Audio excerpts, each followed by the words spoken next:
So, Farron, when we broke, you had told us basically the history of Monsanto in regards, or I should say, the history of Roundup and in regards to the EPA. Roundup, of course, is one of the most widely used, I believe, herbicide in the country. Its active ingredient is glyphosate. It is Monsanto has spent $60 million since 2008 lobbying politicians and our government. You told us that in the 80s, glyphosate was considered by the EPA to possibly be a carcinogen. In 1991, something changed. The EPA said it's safe.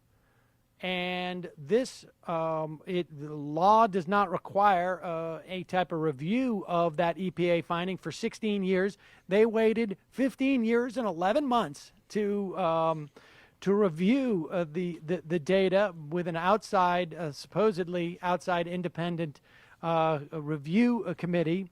When that report came back, which was skeptical of the safety of glyphosate, the EPA commented on this by basically, I don't know, I guess you describe it as just sort of a bit of a whitewash.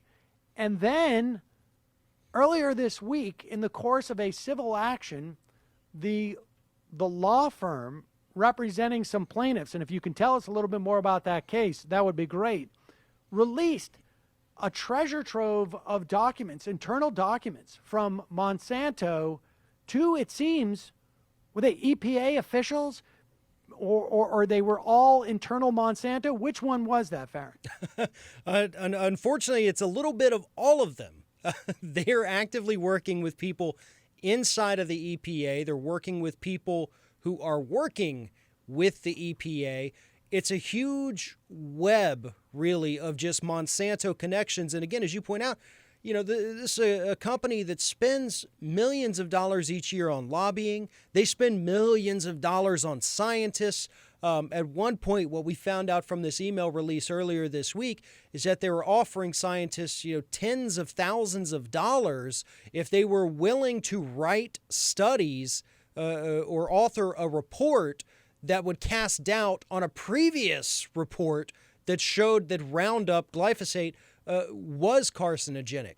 So this is a company that has connections everywhere, and they have the cash available on hand to be able to pay anyone they want to basically say what they want. And that is one of the many things that we learned from these specific documents this week. And here's another thing. It's not just the outside people that they're, trying to influence here.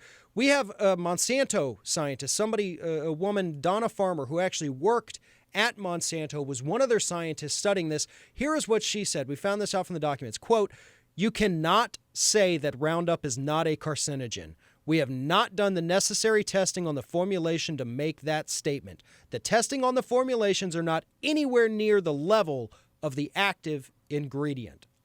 So even Monsanto's own scientists are admitting that this company is not being forthright, they're not being honest, and that is the kind of statement that a lawyer, a plaintiff's lawyer, will absolutely use to destroy Monsanto in court. So to be clear, what that scientist is saying, that Monsanto scientist is saying to other people in Monsanto, is saying that when you have run these tests on what you call Roundup, it is not really Roundup because the amount of glyphosate in it is not nearly what it is when we put it out into the product that we sell to people. Is that basically it? That is exactly correct. They're doing their own studies in-house on the, toxicity of glyphosate, but they're putting in so little that, of course, you're not going to get the same results as a farmer who goes out there with a giant spray tank on his back, is breathing this stuff in as he's spraying it all over. And to be honest, it's not even just breathing in. Another thing we learned from these documents this week is that there is a massive problem with the toxicity from glyphosate skin absorption. If you get this on your body, it will soak into your skin. Exposure to any form of glyphosate is detectable in the human bloodstream through absorption or inhalation within 30 minutes. So on one hand, we have the EPA. We know that Trump's EPA has basically reversed course and is keeping chlorofyrose, which is another, I guess, was it a pesticide as opposed to an herbicide? They're keeping that on the market despite the fact that it's shown to hurt pregnant women, to hurt fetuses, to hurt other individuals. So we only have a couple of minutes here left.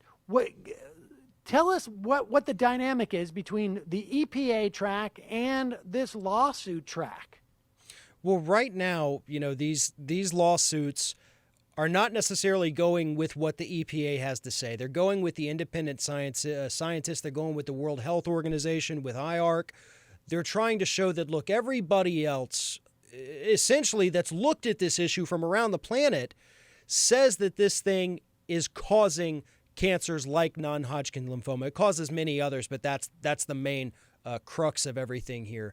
Whereas the EPA continues to drag their feet. They continue to listen to Monsanto over their own scientists or over independent scientists.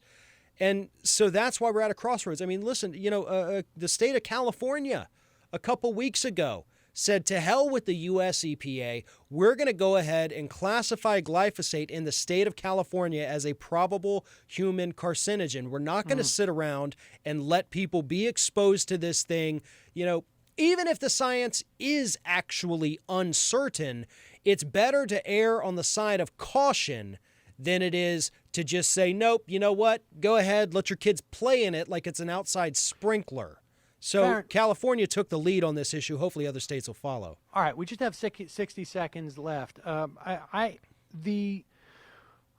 What is the purpose of a firm putting this stuff from discovery out in the public as opposed to, let's say, holding it for trial? Are they looking for a settlement? Are they looking to inform the public? We just got 30 seconds. What's behind that? Honestly, it could be a little bit of both, but I think at this point, a lot of people understand that there are a lot of people at risk. And most of the time, regardless of what the Chamber of Commerce says, lawyers are out there to protect people, to protect the public safety, and to inform the public. Too few news outlets are actually covering this story. And so for them to put these documents out is a way to gather attention on it and at the very least inform as many people as possible that this thing is a lot more dangerous than Monsanto says, and at the very least, Monsanto has been completely dishonest about the way that they have handled this and the way they're working with the EPA.